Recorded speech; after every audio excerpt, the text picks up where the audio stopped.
요즘은 지구촌 어디나 성탄 시즌이 되면 참 요란합니다. 세계 어느 도시에나 대형 크리스마스 트리가 세워지고 또 백화점마다 가게들마다 화려한 성탄 장식에 흥겨운 캐롤이 넘쳐납니다. 오히려 세상 사람들, 장사하는 사람들이 더 극성입니다. 성탄절이야말로 한 해 중 매출이 가장 높은 대목이니까요.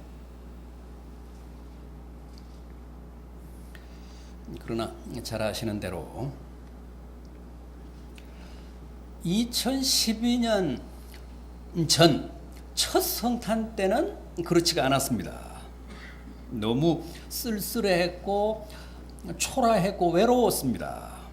적막했습니다. 그야말로 요한복음 1장 10절 말씀 그대로였습니다.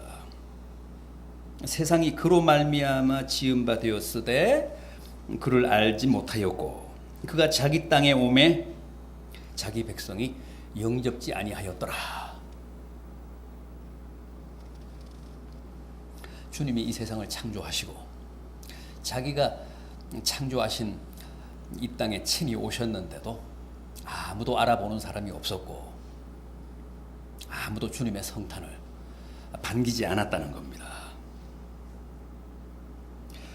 자, 그렇다면 첫 성탄 때 대체 어떤 사람들이 주님의 성탄에 대해 그토록 무심했고 나아가서는 적대적이었는지 한번 구체적으로 보겠습니다. 첫째, 어떤 사람들이었습니까? 주님의 성탄을 반기지 않았던 사람들, 주님의 성탄을 도리어 거부했던 사람들. 정치가요, 권력가였던 헤롯이죠. 대표적인 인물을 꼽는다면 우선 헤롯입니다.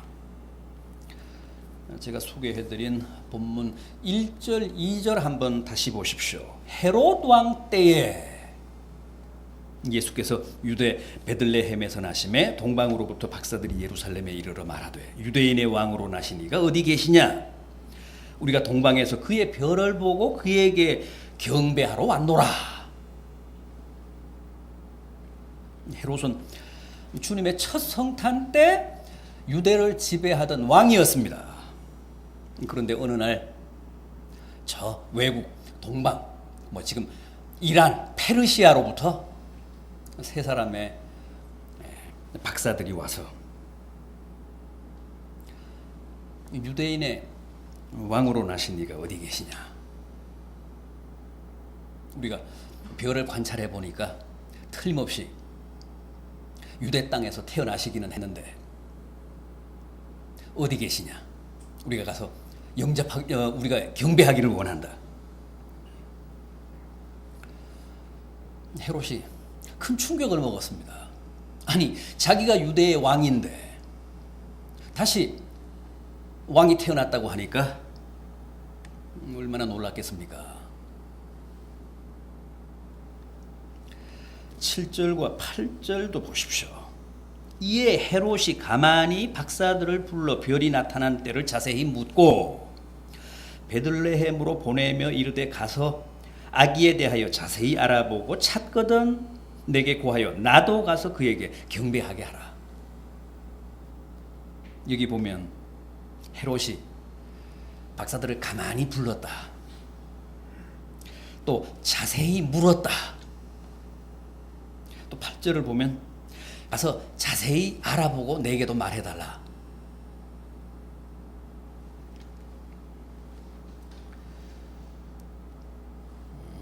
헤롯의 관심이 지대했다는 뜻입니다. 아주 진지하게 묻습니다. 말로는 자세히 알아보고 내게도 좀 고해달라. 나도 가서 경배하겠다. 그러지만 속셈은 달랐잖아요. 박사들이 정확한 성탄 지점을 알려주면 당장에 가서 아기 예수님을 해치기 위해서 그랬잖아요. 16절 보십시오. 본색이 드러납니다. 이에 헤롯이 박사들에게 속은 줄 알고 심히 노하여 사람을 보내어 베들레헴과 그 모든 지경 안에 있는 사내 아이를 박사들에게 자세히 알아본 그때를 기준하여 2살부터 그 아래로 다 죽이니.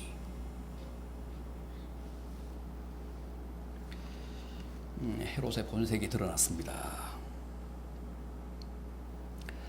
헤롯은 성탄하신 주님을 살해하기 위해 베들레헴 일대의 수많은 영아들을 무참하게 살육했습니다. 그런 인물입니다. 그런데 어느 시대나 정치가들, 권력가들은 주님을 달가워하지 않습니다. 어떤 식으로든 자기들 권력에 위협이 된다고 생각하는 것 같습니다.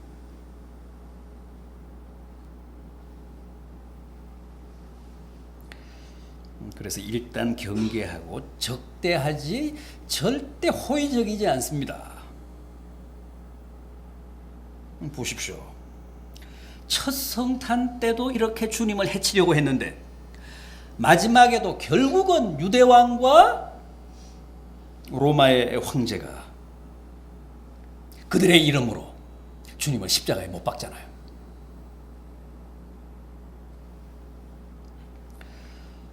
주님 십자가 위에 달렸던 공식적인 죄패가 뭐였죠? 유대인의 왕이었잖아요. 주님의 죄목이 유대인의 왕입니다. 당시 정치 권력이 주님을 끝까지 자기들의 권력을 위협하는 적대자로 봤다는 뜻입니다. 그래서 주님을 정치범으로 모은 겁니다. 주님은 정치범으로 십자가에 달리셨습니다. 유대인의 왕이라고 하면서 사람들을 선동했다는 겁니다.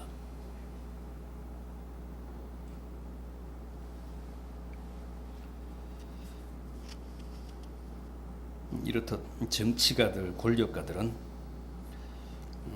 어느 시대나 주님의 천적이었습니다. 말로는 나도 가서 그를 경배하겠다고 하지만 속셈은 다릅니다. 기회만 있으면 해치려고 합니다. 그런 의미에서 이 헤롯이야말로 모든 시대의 정치가들, 권력가들의 상징입니다. 대표입니다.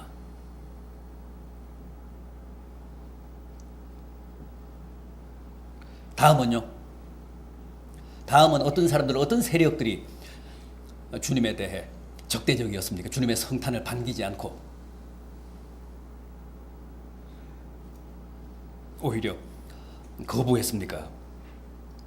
대제사장과 서기관들입니다. 이 사람들은 어떤 사람들이죠? 직업적인 종교인들이잖아요.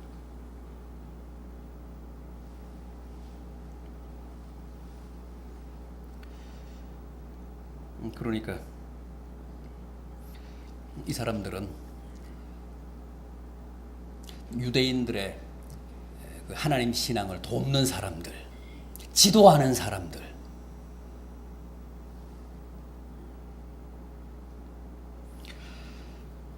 자, 이 사람들은 주님의 성탄에 대해 어떻게 반응했는지 한번 보겠습니다. 본문 4절 이하를 보십시오. 왕이 모든 제사장과 백성의 서기관들을 모아 그리스도가 어디서 나겠느냐 물으니 이르되 유대 베들레헴이오니 이는 선지자들로 이렇게 기록된 바 또 유대 땅 베들레헴아 너는 유대 고을 중에 가장 작지 아니하도다. 내게서 한 다스리는 자가 나와서 내 백성 이스라엘의 목자가 되리라. 동방 박사들이 찾아와서 유대인의 왕으로 나신 이가 어디 계시냐 하고 묻자 헤롯이 깜짝 놀라서 당장에 성경 전문가들, 성경 박사들인 대제사장과 서기관들을 소집했습니다. 그리고 자문을 구합니다. 이 외국에서 온 박사들이 유대인의 왕이 태어났다며 묻는데 그분이 어디서 태어났느냐. 그러니까 그 성경 전문가들이 지체하지 않고 정답을 일러줍니다. 유대 베들레헴이라는 겁니다. 그러면서 그 근거로 구약 미가서 5장에 나오는 예언을 제시합니다. 유대 땅 베들레헴아, 너는 유다 고을 중에 가장 작지 아니하도다. 내게서 한 다스리는 자가 나와서 내 백성 이스라엘의 목자가 되리라. 성경 박사다웠습니다. 구약에서 예언한 대로 정확히 주님의 출생지, 탄생지를 맞췄습니다. 그리고는 어떻게 했습니까? 화들짝 놀라면서 누구보다도 먼저 베들레헴으로 달려가서 성탄하신 주님을 경배했습니까? 놀랍게도 그들 중 누구도 베들레헴으로 달려갔다는 기록은 없습니다. 무슨 얘기입니까? 남에게는 그리스도의 탄생지, 성탄지를 베들레헴이라고 쪽집게처럼 가르쳐 줬지만은 정작 자기들은 성탄하신 주님을 찾아가 뵐 생각이 없었다는 거죠.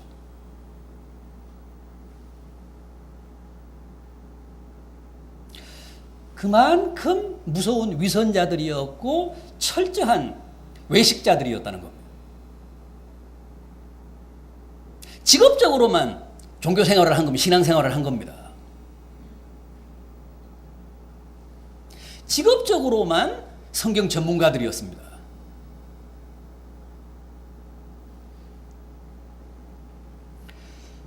이게 종교인들의 모순이고 한계입니다. 타성에 젖고 종교적인 기득권에 젖어서 살다가 보면 결국은 자기도 모르게 이렇게 주님의 성탄에 대해 무심해지거나 오히려 주님을 적대하는 세력으로 전락할 수 있다는 거예요.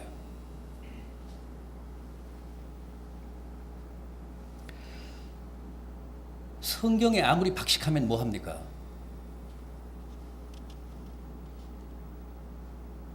아무리 무슨 저명한 종교 지도자면 뭐합니까? 교만하고 완고해서 오히려 주님을 배척하고 성탄을 거부하는 세력이 되고 말하지 않습니까? 사실은 이 사람들이 가장 집요한 그리고 끝까지 주님을 적대한 세력이었습니다. 권력에다가 주님을 고발했죠. 뒤에서 백성들을 충동질해서 주님을 성토하게 했습니다. 그리고 빌라도에게 압력을 가해서 결국은 주님을 십자가에 달게 했습니다. 그 진정한 주범이 다 이 종교 지도자들이잖아요. 누구보다도 앞장서서 주님의 성탄을 반기고 주님을 지키고 옹호해야 할 사람들이 오히려 주님께 가장 치명적인 적대 세력이 되고 말았습니다.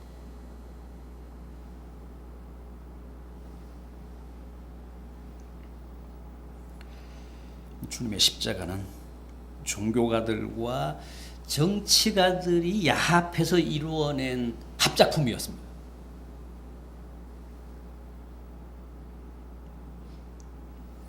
이렇게 주님의 첫 성탄은 직업적인 종교인들, 유명한 종교 지도자들로부터도 전혀 환영받지 못하는 가운데 이루어졌습니다. 이 사실이 참 어처구니가 없고 또 안타깝습니다. 다음은요. 여관 주인입니다. 이 사람은 사업가죠. 장사하는 사람. 누가복음 2장 7절입니다. 첫 아들을 낳아 강보에 싸서 구유에 누였으니 이는 여관에 있을 곳이 없음이로라. 마리아가 외양간에서 아기 예수님을 낳아 말 구유에 뉘었다는 것인데, 그럴 수밖에 없었던 이유가 뭐라고요? 여관에 있을 곳이 없었기 때문이라고 합니다.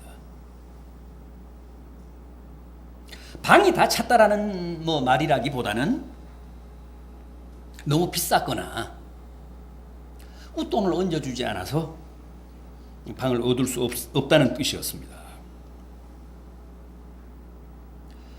관광지나 피서지 같은 곳은 그 시즌 때 바가지를 씌우잖아요. 호적하느라 사람들이 굉장히 많이 모였을 때이기 때문에 웃돈을 주지 않으면 방에 들어갈 수가 없었습니다. 그러나 가난한 요셉과 마리아로서는 그 막대한 돈을 지불하고 방에 들어갈 수가 없었기 때문에 결국은 외양간으로 내몰린 겁니다. 힘 있는 권력가가 와서 방 달라고 하면 안 좋겠습니까?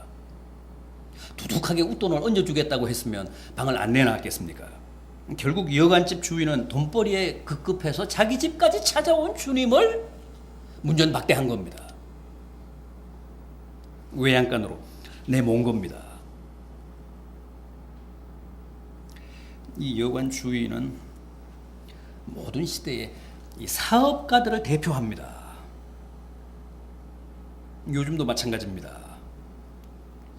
너무 돈벌이에만 급급하면, 돈벌이에만 연연하면 결국 찾아오신 주님마저도 이렇게 어처구니 없이 내어쫓습니다. 사실 첫 성탄 때 가장 주님 가까이 있었던 사람이 바로 이 모텔 주인이었습니다. 그럼에도 결국 주님을 영접하지 못했습니다. 영접하기는커녕 찾아오신 주님을 마국간으로 구유로 내쫓고 말았습니다. 왜요? 돈벌이에 너무 바빴고 돈에 눈이 멀었기 때문입니다. 알고서야 그랬겠습니까마는 밤낮 사업에 빠져 살다가 보니 자기도 모르는 사이에 그렇게 주님에 대해 무심한 사람, 성탄하신 주님께 방 한 칸도 내드릴 수 없는 그런 야박한 인생이 되고 말았겠죠. 이것은 이 시대에 장사하는 사람들, 사업하는 사람들도 늘 염두에 둬야 할 대목입니다. 또 있습니다. 당시 예루살렘 시민들입니다. 본문 1절 이하를 다시 한번 보십시오. 헤로드 왕 때에 예수께서 유대 베들레헴에서 나심에 동방으로부터 박사들이 예루살렘에 이르러 말하되 유대인의 왕으로 나신 이가 어디 계시냐? 우리가 동방에서 그의 별을 보고 그에게 경배하러 왔노라 하니 헤로드 왕과 온 예루살렘이 듣고 소동한지라. 온 예루살렘이 듣고 소동했다고 합니다. 박사들이 별의 안내를 받아서 예루살렘까지는 왔습니다. 그런데 자기들을 안내하던 별이 순간적으로 사라진 거죠. 그래서 곧장 헤롯을 찾아간 게 아니라 처음에는 예루살렘 시민들을 잡고 탐문을 했던 것 같습니다. 그래서 많은 사람들이 놀라며 그 사실을 알게 됐고 소동했다는 겁니다.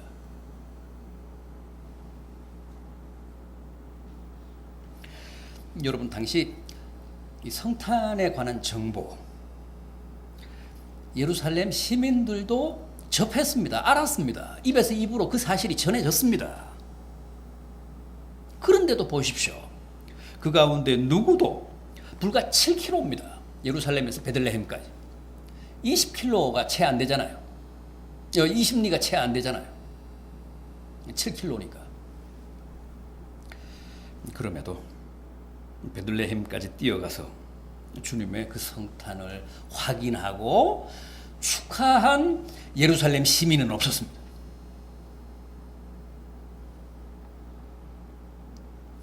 그들이야말로 맹목적인 대중이었다는 거죠. 개념 없이 신앙생활했다는 겁니다.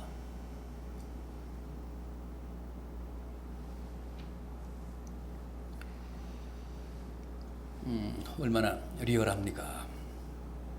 요즘도 그렇잖아요.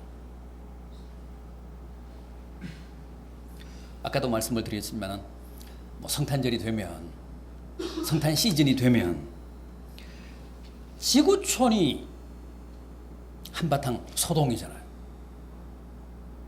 지구촌 최대 명절이잖아요.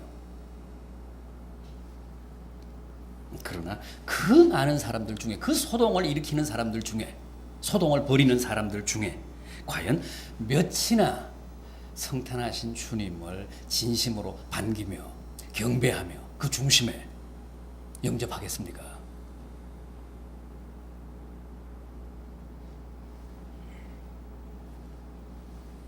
생난리를 치고 법석을 떨지만 정작 베들레헴까지 가서 아기 예수님의 성탄을 반기며 축하할 사람은 없습니다.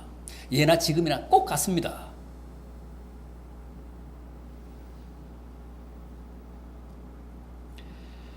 여러분, 맹목적인 다수가 벌이는 소동에 휘둘리지 마십시오. 세상 사람들 가락에 춤추지 마십시오. 그들이 벌이는 소동은 주님의 성탄과 아무런 상관이 없습니다.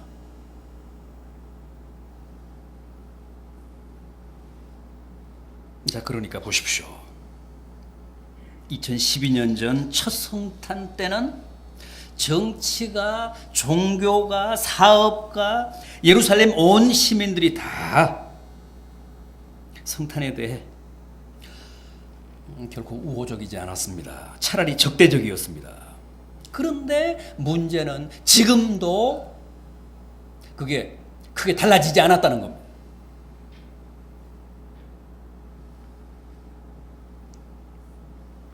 올해도 겉으로는, 형식적으로는 다 좋아하죠. 나도 가서 그에게 경배하겠다며 관심을 보이는 척합니다. 그러면서 소동까지 벌입니다. 그러나 정작 성탄하신 주님을 찾아가 경배할 사람은 몇이나 될지 의문이라는 겁니다.